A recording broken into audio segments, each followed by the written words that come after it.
Be ready. Start. In addition to above, the learned counsel for the petitioners has submitted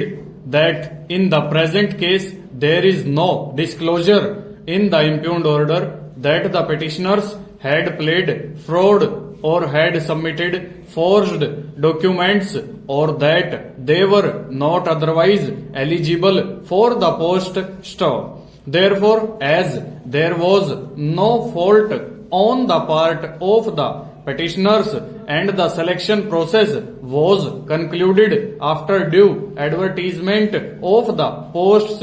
there was no valid reason for the university or for the state respondent to treat the appointment of the petitioners as illegal or void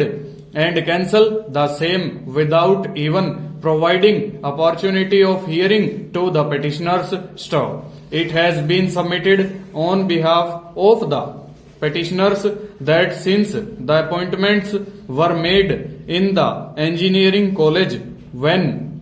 at that time it was not a university, the appointment procedure was governed by model by laws governing the engineering college staff. It has been submitted that under the bylaws appointments were to be made upon recommendations of the selection committee and the selection committee for the post of Group C and Group D was to be constituted as per the direction of the principal / director of the engineering college staff. It has been submitted that the appointments were made upon recommendation made by the selection committee, which was duly constituted by the then principal of the engineering college. Therefore, the appointments were not void or illegal, which could be cancelled without opportunity of hearing stop. It has also been submitted that had opportunity of hearing been given to the petitioners before cancellation of their appointment, they could have satisfied the authorities that the appointments were legal and valid and that they call for no interference stop. In the alternative, it was also submitted on behalf of the petitioners that once their appointment was given effect to and their services had been confirmed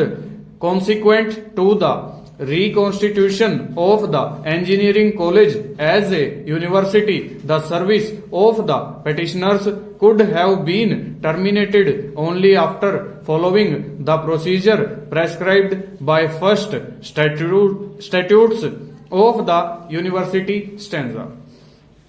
The learned counsel for the respondents submitted that rules 2002 would be applicable to the engineering college because it was a government funded engineering college completely under its control, though established through a society, and therefore its establishment, management and running was well within the affairs of the state, and as such rules framed under the proviso to Article 309 of the Constitution of India in absence of any clause excluding its applicability on the engineering college would be applicable, and as such the appointments made without following the prescribed procedure were illegal and void stop. The learned counsel for the respondent university, however, could not dispute that the impugned order passed by the registrar of the university, as also the resolution concerned of the board of management, including the impugned letters of the state government, did not specifically cite infraction of rules 2002 in making of appointments in respect of the petitioners, though the inquiry report in respect of B.B. Singh does refer to the same. Full stop. Over.